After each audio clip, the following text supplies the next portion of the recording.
जय हिंद। आइए समझते हैं नीति आयोग क्या है और इसके बारे में फिर हम नीति आयोग के बारे में समझेंगे और इसके बाद भी समझेंगे कि झारखंड की सरकार जो है युवाओं को 4 साल कैसे बर्बाद करने के बाद भी बेरोजगारी के भत्ते में एक ऐसी सीढ़ी पर ढकेल दिया है कि वहां से फिर वापस नहीं आ। तब से 2019 के बाद ये सरकार बनी है, तब से झारखंड की युवाओं को खाली मनोबल दे रहा है और उसके बाद रोजगार देने के आड़ में इस तरह से 4 साल कैसे निकाल दिया, एक एक कर करके हम लोग पूरा डिटेल में समझेंगे कि कहां पर किस सरकार का गलती है और कितना गलती है।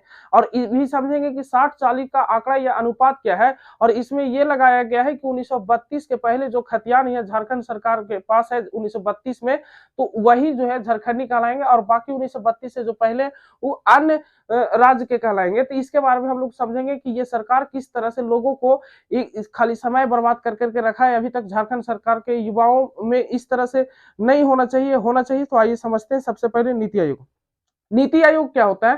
तो यह तरह से एक तरह से आयोग का ये योजना गठन है। सबसे पहले नीति आयोग क्या होता है? तो इसका फुल फॉर्म होता है national institute for transforming India. National institute for transforming India क्या मतलब होता है? इतिहास कहलाता है। इस आयोग का इतिहास यह है कि योजना आयोग इसको बोला जाता है। इसका शुरुआत में इसका नाम आता है, इसका जनक विश्वरमैया को बोला जाता है। 15 मार्च 1950 को इनका मतलब ये नीति आयोग का गठन किया गया था। इसका मतलब होता है पंचवर्षीय योजना को लागू करना या तो दर्शाना। इसका मतलब ये भी होता है राज्यों को मंत्रालय को आवंटन करना 5 वर्ष में कि क्या क्या आप किए हैं कि नहीं किए हैं। इसका जब जब 1950 के बाद जो है इस नीति आयोग को सबसे पहले जब रखा गया था, तो उस समय ये नीति आयोग जो है सबसे पहले काम करता था टॉप टू बॉटम। जब 1950 से 1950 से लेकर के 2015 के पहले, लेकिन अब इसके बाद हम समझे 1950 से लेकर के 2015 का पहले टॉप टू बॉटम काम करता था। मतलब केंद्र में जब नियम कोई पारित होता है तो उसी नियम को राज्य भी संभालेगी, उसी नियम को जब राज्य संभाल लेगी तो उसी नियम को डिस्ट्रिक्ट भी और प्रखंड भी और गांव भी उसी नियम को संभालेगी। लेकिन ये टॉप टू बॉटम आता था। लेकिन हमारे भारत देश का जब राजीव गांधी थे तो उन्होंने संसद में बोला था कि जब हम किसी भी किसान को 1 रुपया भेजते हैं तो उसके पास जाते जाते 20 पैसा भेजता है। उन्होंने क्यों ऐसा बोला था? क्योंकि ये नीति आयोग जो है उसी समय काम करता था पंचवर्षीय योजना के तहत। और उसी समय जो है मतलब उस समय जब ये काम करता था जब केंद्र में कोई नियम पारित हुआ है, जैसे किसी को इंदिरा आवास या तो किसी को उसमें कोई पारित होता था, मान लेते किसी को 1 लाख दिया गया, तो ऐसे केंद्र से आता है राज्य में, तो राज्य में कई गो दलाल बैठल है तो उसको दीजिए टेबल के नीचे। अब दलाल से पास हुआ तो आया स्टेट, मतलब उसके बाद आया डिस्ट्रिक्ट में, तो डिस्ट्रिक्ट के अंदर भी दीजिए और फिर प्रखंड में आया तो अलग लेगा, मुखिया का चार्ज अलग होता है। तो इस तरह से आते जो है टॉप टू बॉटम काम करता था। मतलब केंद्र से लेकर के ग्रामीण सड़कों तक आते थे, उनका वैल्यू क्या हो जाता था? भेजा जाता था 1 रुपया लेकिन पहुंचता था 20 पैसा, लेकिन 80 पैसा कहाँ जाता था? तो हमारे महान मशरूम नेताओं लोग हड़प जाता था। लेकिन अब 2015 में जब 1 जनवरी 2015 में इस नीति आयोग का गठन हुआ था, तो ये इस आयोग का नाम बदल करके थिंक टैंक रखा गया था। इस थिंक टैंक क्या होता है? तो ये थिंक टैंक पहले टॉप टू बॉटम काम करता था, लेकिन अब काम करता है bottom to top. Bottom to top का मतलब होता है ग्रामीण से लेकर के केंद्रीय तक जाएगा। समझ गए कि नहीं? अब ये काम करता है। अब इस तरह से ये काम कैसे करता है तो इसका मतलब हम लोग समझेंगे पूरा डिटेल से। यह जो है नीति आयोग जो है गैर संवैधानिक निकाय नहीं है, लेकिन ये नॉन कॉन्स्टिट्यूशनल है। लेकिन इसकी स्थापना कर दिया गया था 2015 में। इसका हेड क्वार्टर जो है दिल्ली में है। इसका हेड क्वार्टर कहाँ है? दिल्ली, केंद्र शासित प्रदेश दिल्ली में रखा गया है। इसका उद्देश्य क्या है? सामाजिक करके जागरूक करना। जैसे इसका उद्देश्य रखा गया कि समाज में कोई चीज मान लेते हैं कि हमारे घर के आसपास में सड़क खराब है, तो उस सड़क को हम डायरेक्ट बोलेंगे हाँ पीएम बोल रहे हैं हमारे घर के बगल में सड़क खराब है, यहाँ के बनवा दीजिए। उस तरह से नहीं होता है। सामाजिक मुद्दों पर ज्यादा से ज्यादा बात करना, यही जो है इसका उद्देश्य रखा गया। तो सड़क हमारे घर खराब है तो हम किसको बोलते हैं? 4 गो टोला मोहल्ला को बोलते हैं कि फलानवा देखिए टोलवा में सड़क खराब है, इसको बोलो मुखिया के बनवा देगा। तो मुखिया थोड़ी बनवा सकता है। अब मुखिया लेकर के जाता है कहाँ पर? डिस्ट्रिक्ट में, और डिस्ट्रिक्ट पारित करके दिखा देता है और कहीं पर भी। तो इस तरह से इसका उद्देश्य सामाजिक ग्रामीण स्तर पर योजनाओं को विकास होना। किसी को कॉलोनी देना है, किसी को इंदिरा आवास देना है, कहाँ पर चापाकल बैठाना है, कहाँ पर सोलर सिस्टम बैठाना है, कहाँ पर सड़क का निर्माण करना है, कहाँ पर नाली बनाना है। तो ये सब संवैधानिक इसका उद्देश्य था। और भी कई उद्देश्य है, लेकिन इसमें उस उद्देश्य को रखा गया जो इम्पोर्टेंट है ताकि आप लोग समझ सकते हैं।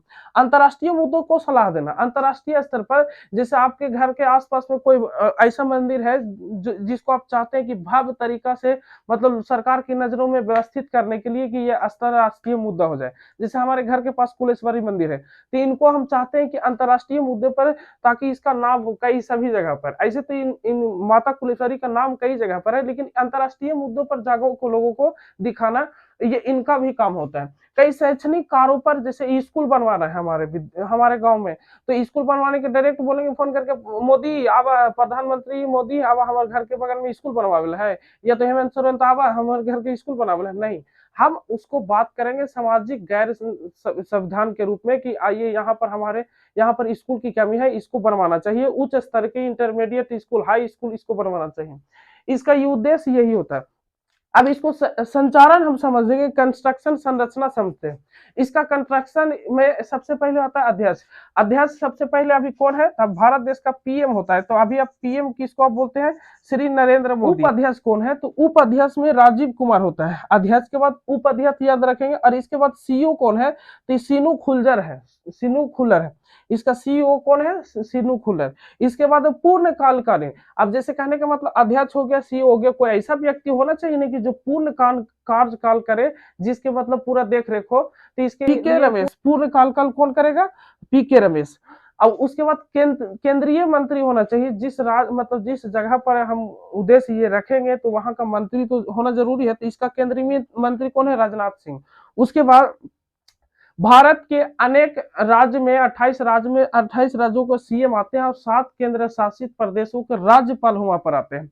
अब यही राज्यपाल लेकर के, ऐसे तो इनका बन नहीं रहा है बीजेपी से, हमारे झारखंड सरकार का आरजेडी के नेता ही बने हुए, लेकिन बन नहीं रहे हैं। तब इनको बात समझ में आया कि 2016 के पहले नीति आयोग का गठन हुआ है, तब हम पारित कर सकते हैं संसद भवन में बैठ करके, तब हमारे प्रधानमंत्री सुनेंगे। ससुरत ने पूरा 4 साल बाद समझ में आया। ये समझो, सीएम जो है मतलब 28 राज्यों के सीएम यहाँ पर बैठते हैं, और उसके बाद अपना अपना मुद्दे को रखते हैं कि हमारे राज्य में इतना करोड़ लाख का टर्नओवर हुआ, कहाँ जीडीपी गया, तो यहाँ पर। उसके बाद इसमें एक और अतिथि, विदेशी अतिथि होते हैं, जिसको पीएम इनवाइट करते हैं जब ये नीति आयोग का गठन होता है। आई होप नीति आयोग समझ पाए होंगे। नीति आयोग पूछेगा, नीति आयोग का फुल फॉर्म क्या है? National institute for transforming India. और इसका इतिहास में बोलेंगे तो इसका इतिहास होता है योजना आयोग, मतलब कब लागू हुआ था? 15 मार्च 1950 ईस्वी। नीति आयोग का अगर जो जनक किसको कहा जाता है? विश्व रमैया को कहा जाता है। नीति आयोग का पहले जो काम था पंचवर्षीय योजना और राज्य मंत्रालयों का संवहन करना। अब नीति आयोग का काम हो गया बॉटम टू टॉप काम करना। मतलब इसका गठन कब किया गया? 2015 में 1 जनवरी को। नीति आयोग का थिंक टैंक के अनुसार यह जो नीति आयोग पहले भी गैर संवैधानिक निकाय था और अभी गैर संवैधानिक निकाय। इसका हेडक्वार्टर कहाँ है? न्यू दिल्ली में। इसका उद्देश्य, मुख्य उद्देश्य समझा दिए है। आई होप यहाँ तक समझ पाएंगे। अब हम लोग इसका एक स्क्रीन शॉट लीजिए। इसके बाद हम लोग समझेंगे कि हमारे झारखंड सरकार के महान, समझ गए कि नहीं, मुख्यमंत्री के नाम से झारखंड में प्रसिद्ध हम बोलते हैं, उन्होंने 4 साल युवाओं को कैसे बर्बाद करके रखा और झांसे में दिया कि हम जब सरकार बनेंगे तो 5 लाख युवाओं को रोजगार देंगे। कहाँ गया भाई साहब 5 लाख युवाओं का रोजगार? आइए उनको पर्दाफाश करके दिखाते हैं, और किस तरह से धरना प्रदर्शन करने के बाद भी प्रदर्शनकारियों को ऊपर किस तरह से हमारे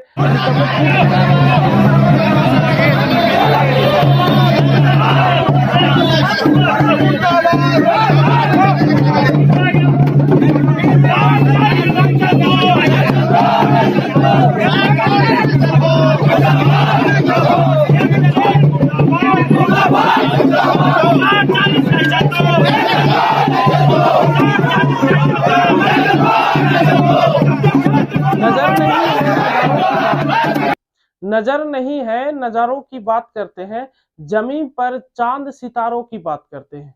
वो बस्ती को हाथ जोड़कर लूटने वाले, वो बस्ती को हाथ जोड़कर लूटने वाले आज सभा में सुधारों की बात करते हैं। आई होप समझ पाए होंगे कहाँ हम बोल रहे हैं।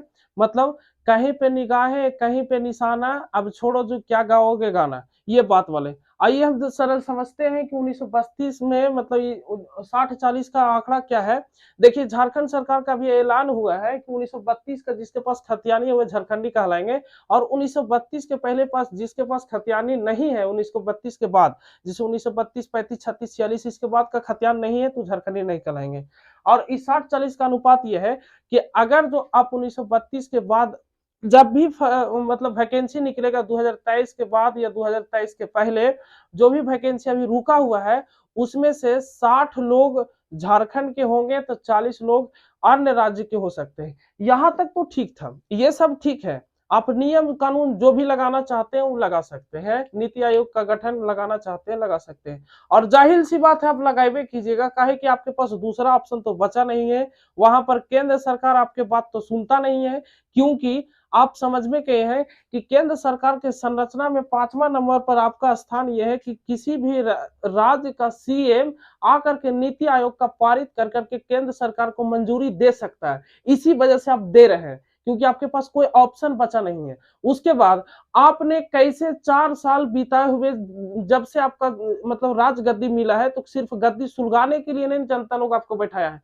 ये 4 साल में आप कितने युवाओं को रोजगार या बर्बादी के षड्यंत्र रास्ते पर बैठा दिए हैं, जिन पर निकलने की बात आप खुद से नहीं कर सकते हैं। आप खुद एक ऐसे मंजूमे में फंस चुके हैं जहां से आप निकल नहीं सकते हैं। बात समझ में आ रही है? इसका मकसद यह है कि 2019 में जैसे सीजीएल का बहाली आता है और एग्जाम डेट भी हो जाता है, और एग्जाम डेट के आने के बाद जस्ट तुरंत कोरोना लग जाता है। 19-20 ये दोनों फंसे हुए रहते हैं। मान लेते हैं 2 साल आपके पास कोई समय नहीं था, लेकिन 2 साल के बाद 20 के बाद 21 आता है, 22 आता है और 23 आता है। मतलब कहने का मतलब 3 साल बीत चुका है कोरोना काल से उभरे हुए, और अभी तक ये 2019 का जेएसएससी सीजीएल का एग्जाम कंडक्ट नहीं हुआ। और एग्जाम कंडक्ट होने के बाद 3 साल के बाद अब यहाँ पर क्या करता है, लड़कों लोग को ये डाल देता है इसमें फोटो और सिग्नेचर अप टू डेट करवाइए, और जिसका फोटो और सिग्नेचर अप टू डेट नहीं होगा परीक्षा में नहीं बैठ सकता। मतलब 3 साल पहले जो फॉर्म भरा था 2019 में, अब वो 4 साल बाद वो लड़का का चेहरा बदल चुका होगा। क्या ये जैसे जेएसएससी सीजीएल एग्जाम कंडक्ट करने वाले अपने दामाद खोज रहे हैं जो लड़कों लोग को इतना परेशानी में डाल रहे हैं? क्या अपने बेटी के लिए दामाद खोज रहे हैं कि ये सिग्नेचर मैच नहीं कर रहा है, फोटो मैच नहीं कर रहा है? यहाँ तक तो ये ठीक था। अभी देखिए अभी तक इसका एग्जाम कंडक्ट नहीं हुआ। अगर जो एग्जाम कंडक्ट नहीं होगा, आपसे नहीं होता है, तो पहले 100-100 रुपया क्यों ले लेते हैं? आप 100-100 रुपये क्यों लेते हैं? आपको पता है कि लड़का किस तरह से पढ़ता है और कितना मेहनत करने के बाद, ठोकर खाने के बाद उसका गार्जियन बोलता है कि तुमसे कुछ नहीं होगा। मतलब आप क्या समझ रहे हैं? हम कुछ नहीं कर सकते। यहाँ पर पिसाते कौन है? हम और हमारे जैसे लोग, युवा। समझ गए कि नहीं? और आपका तो गद्दी गर्म है ये। अभी आपको सीएम नहीं मिलेगा, सीएम पद अगर जो अगले बार वोट में नहीं आएगा तो अगला साल तो आपका रिटायर होना ही है, तो उसका पेंशन चालू है, तो आप तो बल्ले बल्ले हो गया। प्लस में 124 करोड़ रुपया का घोटाला किए तो आपको तो मंजूरी मिलवे किया होगा।